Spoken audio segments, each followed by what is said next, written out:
In the vast emptiness of space, aboard a station known as Crucible 1, Major Chris Gulliver finds himself sprinting through corridors of nothingness.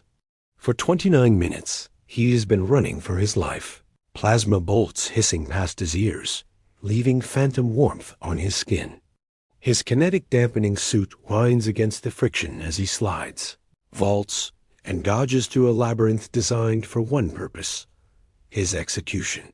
The color of dead screens, a slick, nothing black that seems to pull at the light, defines the walls of his potential tomb. This is no ordinary maze. It is the Xeric hegemony's grandest stage, their theater of cruelty, broadcasting a message of absolute dominance to conquered worlds across the galaxy. Every twist and turn is calculated, every trap meticulously designed to demonstrate the futility of resistance. The maze boasts a 99.9% mortality rate, and Gulliver is their latest entertainment, another victim to be sacrificed on the altar of Xeric supremacy. The air tastes of hot metal, thick with the scent of overworked circuits and Gulliver's own sweat. As he vaults off a slanted wall, some architect's idea of art, his helmet's visor shows a web of cracks on the left side. Blood trickles from a fresh cut on his cheek. His heart performs a drum solo that would make a prog rock god weep with jealousy. But what appears to be a desperate escape is actually something far more calculated. As Administrator Payne's condescending voice booms through hidden speakers, baritone engineered to sound like expensive upholstery declaring his imminent death, Gulliver reveals his true intent with 4 simple words. Who said I want to leave? You see, getting caught wasn't Gulliver's failure. It was his mission. The Alliance intelligence had sent him with a different script in mind. Humanity was new to the galactic stage, and the Xerac expected submission like all the others. Gulliver's job? To hijack their spectacle and spark revolution by dismantling the sick show of political power. To turn the very condescension in Payne's voice into a weapon against the hegemony. Then the wall behind him detonates. A 10-ton slab of reinforced Dirac steel punches inward as if it were wet cardboard. In the newly formed doorway stands the Mintra, or as Gulliver calls it, a career-ending workplace hazard. A 10-foot-tall walking wall of copper-toned muscle, bioengineered from a dozen apex predators. A monument to the Xerac's immoral genius in bioengineering. This beast, this Faust, is no mindless berserker. He skips the roar and preamble. He just charges, an unervingly fast wrecking ball. The chase is both terrifying and beautiful, a hummingbird fleeing a wrecking ball. Gulliver slides under descending floor panels, flips off ceilings to clear acid pits, sprints along narrow ledges. As Faust's fists pulverize the main walkway, sending showers of sparks and shattered plastile into the air. But Faust shows tactical thinking, intelligence guiding his destruction. When plasma turrets pop from the walls, he rips a panel from the floor and uses it as a shield, deflecting bolts into the turret's own power conduits. Gulliver faces a soldier inside the body of a beast, a prisoner of war forced into the role of a monster. This realization changes everything, but not before Gulliver misjudges a leap. A simple mistake. A flicker of exhaustion tells his body to push off a fraction of a second too late. The floor panel beneath his feet gives way with a sickening lurch, and he drops 10 feet into a kill box with the ceiling grinding down. The sound is heavy, final, like a tomb's lid grinding shut. When Faust appears at the only exit, one massive fist raised, the muscles in his arm coiled like pythons, all seems lost. But then something unexpected happens. Instead of killing Gulliver, immediately Faust asks a question that comes from a place deeper than his conditioning. Why do you fight? All die here. The question holds genuine weight, a spark of exhausted curiosity breaking through the rage in his burning eyes. Gulliver sees his opening and responds with truth. Because someone has to stop this. Because being a monster is a choice, and you can refuse it. As Administrator Payne triggers, new traps to force a bloodier conclusion, filaments of blue-white energy forming a net designed to incinerate anything it touches. Gulliver and Faust find themselves forced into point-blank range. In that moment of shared peril, something miraculous happens. When Faust lunges forward, his conditioning screaming at him to obey, Gulliver does the unthinkable. Instead of dodging, he slides towards the attack and jams his multi-tool gauntlet against the net's primary emitter, triggering an electromagnetic pulse. The emitter overloads, and the entire energy field collapses. Faust's blow, robbed of its target, smashes into the Darak steel wall with a sound like a thunderclap. As he turns around, his burning eyes are wide with utter, profound confusion. For the first time in decades, a span of time Faust measures in scars and agony, someone had chosen to protect him. Without words, a truce is formed that will shake the foundations of an empire. Part 2. The Alliance of Defiance, the Maze's AI, sensing a deviation from the expected bloodshed, throws new challenges at them. A long hallway with timed flamethrowers and retracting floor panels over a bottomless chasm opens before them. But now, they face these horrors together, their movements synchronized as if they'd trained side by side for years.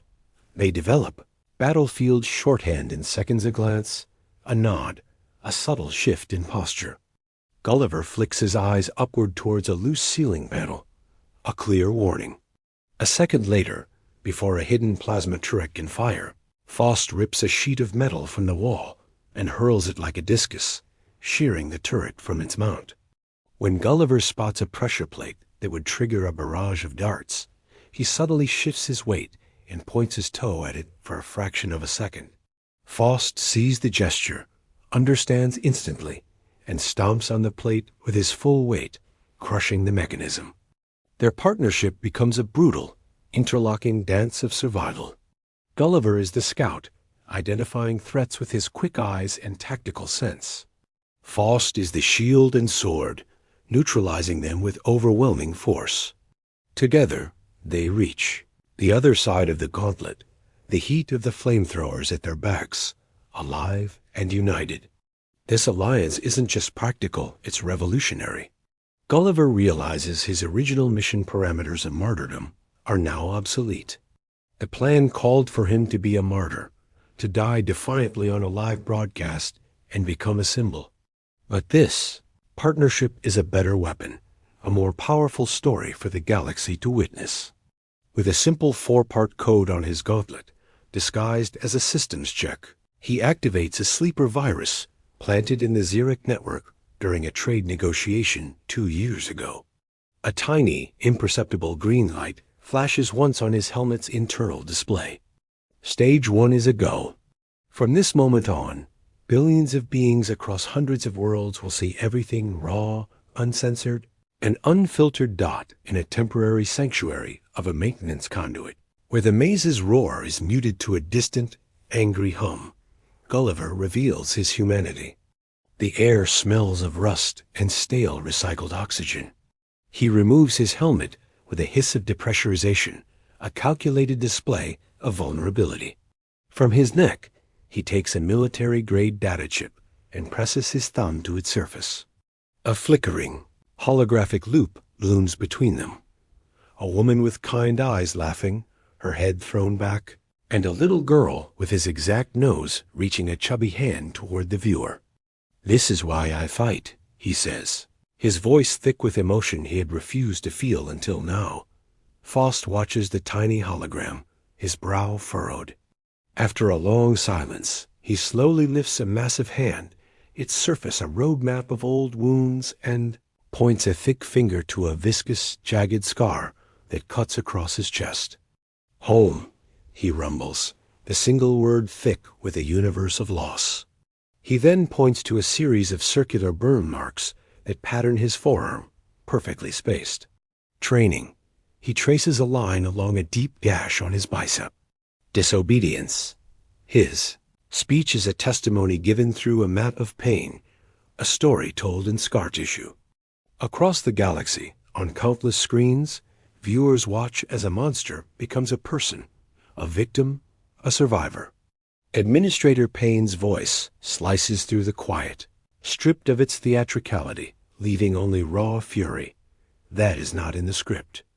This is an unauthorized deviation from the narrative. Unacceptable. He sees the shift in the broadcast metrics, the chatter on the extranet. People are cheering for something other than bloodshed. They are watching, listening, learning that the monsters they feared were victims themselves. In desperation, Payne activates the neural inhibitor embedded in Faust's spine. Blue sparks dance across the cruel metal collar, fused to the back of his neck. Faust screams a sound of pure agony, a high, tearing shriek that seems to rip from the very depths of his soul. He drops to one knee, his massive hands clutching his head. Then slowly, shakily, he rises to his feet, his eyes glazed over with manufactured rage. Across the galaxy, viewers watch in horror as the unbeatable monster, the symbol of the mazes, lethality, is revealed for what he truly was, a tortured victim on a very short leash, a puppet whose strings were pulled by a petulant tyrant. Gulliver sees the agony in Faust's eyes, the war fought behind the pain, and knows the whole galaxy is watching. This is the moment, the pivot upon which everything will turn. He stands his ground and offers no counterattack. He evades, maneuvers, and positions himself behind Faust, where he spots the inhibitor's thermal vent, a tiny point of vulnerability, no bigger than his thumb. A design flaw born of arrogance. Who would ever get close enough to exploit it? Pressing his multi-tool gauntlet against the glowing vent, he triggers a continuous focused EMP. The inhibitor shrieks, a high-pitched electronic death scream. Blue sparks erupt into blinding white. For a single beautiful second, a flash of pure clarity replaces the manufactured rage in Faust's eyes. With a surge of strength born from decades of suppressed will, Faust reaches up with both hands. His fingers, thick as steel bars, find purchase on the edges of the metal collar. The muscles in his back and shoulders bulge, straining against the fused metal. With a sound of tearing flesh and screaming metal, he rips the inhibitor from his own neck. Wires tear free. Fused plates of metal peel away from his skin. He hurls the device against the far wall, where it explodes in a shower of sparks and acrid smoke. Blood trickles down his back as he stands there panting, finally free. This visceral act of self-liberation, broadcast to every corner of the hegemony, is more powerful than any speech, more compelling than any treaty. It is a silent, bloody, and gorgeous declaration of war against his captors. Free from his electronic leash, Faust's voice becomes less of a rumble and more of a resonant bass. The guttural edge is gone, revealing the weary scholar who had been trapped inside the cage for so long. He reveals critical intelligence. The station has a failsafe, a sterilization procedure designed to vaporize the entire facility should containment be catastrophically breached. The Xeruk fear their own creations more than any external threat. Their mistakes, Faust explains grimly. Me, others like me. The bioweapons they keep in cryostasis deep in the station archives. A new mission forms in Gulliver's mind. They won't just escape the maze. They'll erase it from existence.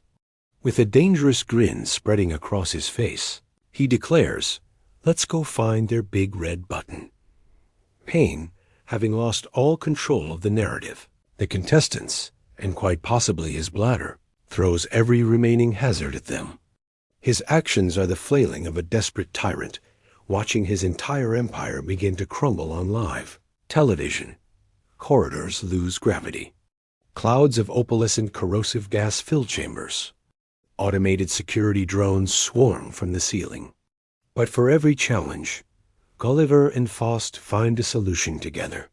Their progress becomes a broadcast masterclass in how the small and fast can outwit the large and powerful, in how cooperation trumps tyranny. They breach the labyrinths, Halt and emerge onto a wide circular platform overlooking an immense cavern. The air hums with unimaginable power. In the cavern's center, suspended by immensely powerful gravitic emitters, is the station's power core, a captive star, a churning sphere of incandescent plasma contained by magnetic fields. Below it, the fabric of space-time itself seems to twist and swirl, a vortex of gravitational distortion created by the station's proximity to a black hole. And there, on a small isolated platform on the far side of the chasm, connected by nothing, is the sterilization console, a single pedestal of non-reflective black metal, its activation sequence glowing an ominous, tempting red. The final arrogant security measure, a button nobody was ever supposed to reach. Their plan is simple, insane, perfect. Faust will throw Gulliver across the chasm to the console. "You are lighter than a drone," Faust states, assessing the distance with a scrutinizing eye. "Nicest thing anyone said to me all day," Gulliver quips, checking his gauntlet and setting the sequence for the Stage 2 signal that will call in the Alliance fleet dot as they prepare. Payne's voice, now stripped of all fury and laced with cold, slithering desperation, fills the chamber. He tries one final, pathetic gambit. Push the beast into the core. "I will declare you the ultimate victor ... Your name will be legendary." Gulliver just laughs a real, genuine laugh that echoes in the vast chamber. Faust grips him around the waist, his massive hand surprisingly gentle. He coils his muscles, a living catapult preparing to fire. Gulliver's thumb hovers over the control on his gauntlet, the final command that will send the execute signal to the hidden human Alliance fleet. They had already won. The galaxy watches them, 1 second away from witnessing the destruction of the Zirak's most precious symbol, their holy of holies. This is just the follow-through. Faust begins the throw, a smooth, powerful explosion of motion. Gulliver's thumb presses down. The sterilization console, glowing red across the chasm, rushes toward him in that exact microsecond, as Administrator Payne watches rebellion markers on his galactic monitor blaze from orange to crimson, as he sees the feed of his own Praetorian Guard overwhelmed by rioting civilians on the hegemony capital, as he realizes he is one heartbeat away from losing everything. His iron will, his arrogance, and his entire worldview shatter. The broadcast. Stop the broadcast and you win. "I will declare you the victor." Anything, just stop it. The scream is a plea of raw, panicked, utterly broken sound that echoes through the core chamber and overrides even the reactor's roar. The throw is already in motion. But in the final microsecond, as muscle contracts and energy transfers from his body to Gulliver's, Faust makes a miraculous adjustment, a fractional shift in the angle of release, a minute change in force. Instead of flying straight to the console and the core beyond, Gulliver's arc flattens. He lands hard on the console platform, his kinetic suit absorbing most of the impact. He stumbles to the very edge, but does not fall. A deafening klaxon blares through the station. The churning sphere of the core begins to power down, its brilliant light fading to a dull orange.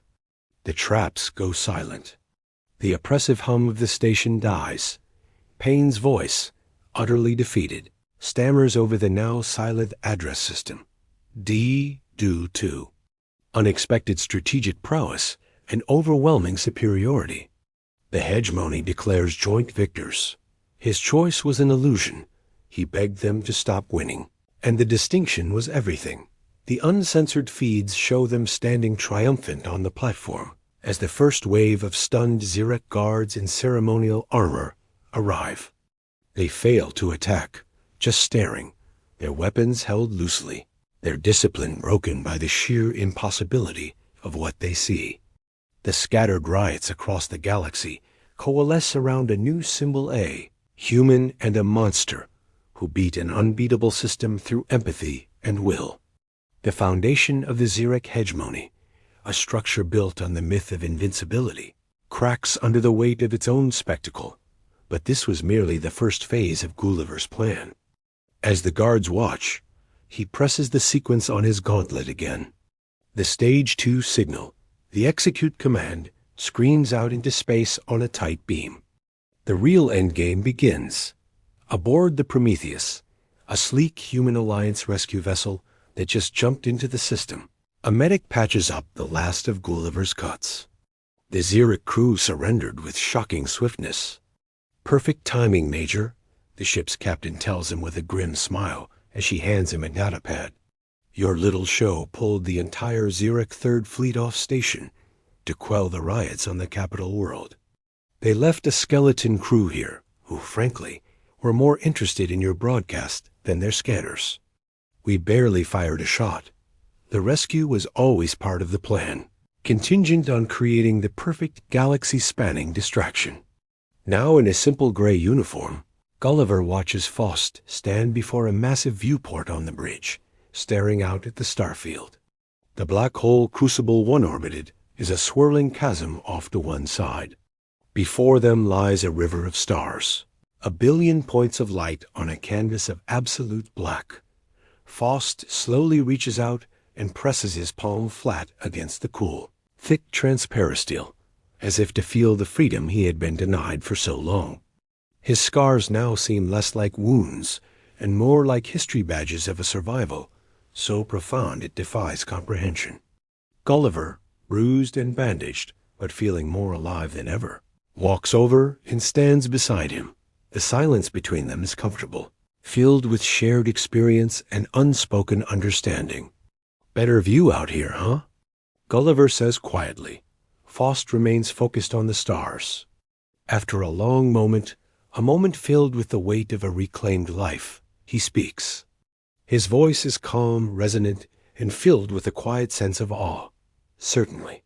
The stars sing of new beginnings." Just then, Gulliver's datapad chimes with a secure Priority 1 message from Earth Command.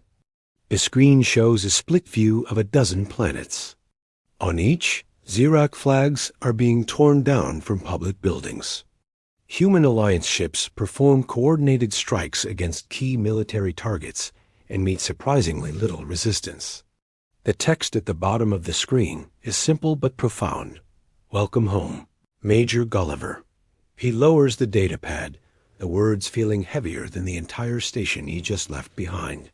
He lets out a slow, steady breath he feels like he's been holding since he first stepped into that maze. "Your plan?" Faust asks, his voice free of its guttural rumble. "It was more than just a broadcast." "Our plan," Gulliver corrects him, meeting the big alien's gaze. He gestures with the datapad. None of this would have happened if their monster hadn't chosen to be a man. Faust looks down at his own massive hands, flexing fingers that had been weapons of torture for longer than he could remember. He slowly closes them, not into fists of rage, but into the gentle clasp of someone holding on to something precious and new, his own agency, his own name. "I was taught that my scars were a record of my failures," Faust says, his voice soft. He traces the jagged line across his chest, the one he had called home. "You have shown me that they are marks of resilience." Gulliver reaches up and touches the data chip still hanging around his neck. The tiny hologram isn't playing, but he can feel the faint warmth of it against his skin. The original plan had been to die for his family, a noble sacrifice to become a symbol. But this is better. He doesn't have to be a symbol. He gets to be a husband and a father. He gets to go home. And Faust gets to be free. The ship's captain walks onto the bridge, a fresh data pad in her hand, and an expression of profound awe on her face. "Major, you're not going to believe this. The surrenders are coming in from 7 systems. 7. The Hegemony's command structure didn't just break, it evaporated. They're calling it the Crucible broadcast. Worlds that have been silent for centuries are flying their old war flags. There are so many rising up that the Xerac cannot possibly subdue them all." The captain looks from the bruised but smiling human to the scarred but freestanding warrior beside him. The Xerec built an entire empire on the belief that they were invincible, that resistance was futile, that every living being had a price or a breaking point. They built a maze of steel and plasma to prove it a monument to despair. She grins, a fierce, brilliant thing. And then one human, armed with little more than his wits and an unshakable belief in another soul, walked right into their monument and proved them wrong. He didn't look for the exit. He made one, and he brought the whole damn galaxy with him. Across the stars, the Crucible broadcast becomes more than history. It becomes an anthem, whispered in secret and then shouted in the open. Its legend is etched into the hearts of the newly freed. They speak of two figures who toppled an empire from the inside out, the Titan Faust, whose defiance taught that no chain of steel or spirit is unbreakable, and the human Gulliver, who proved that the greatest weapon in the universe is not a clenched fist, but an outstretched hand. Together, they embody a truth that echoes from one end of the galaxy to the other. Tyrants build mazes and empires to display their power, but free people united in purpose, they build futures. And somewhere in the vast darkness between stars, a family waits for a hero to return home, unaware that he has already changed the course of history, not through martyrdom, but through an act of compassion that taught a monster how to be a man again. In the end, that lesson proved more powerful than any weapon, more revolutionary than any army. It was a simple truth that the Xerec, for all their might and cruelty, had forgotten. Liberty, once tasted, becomes an unstoppable force. And the fire of freedom, once ignited, can never truly be extinguished.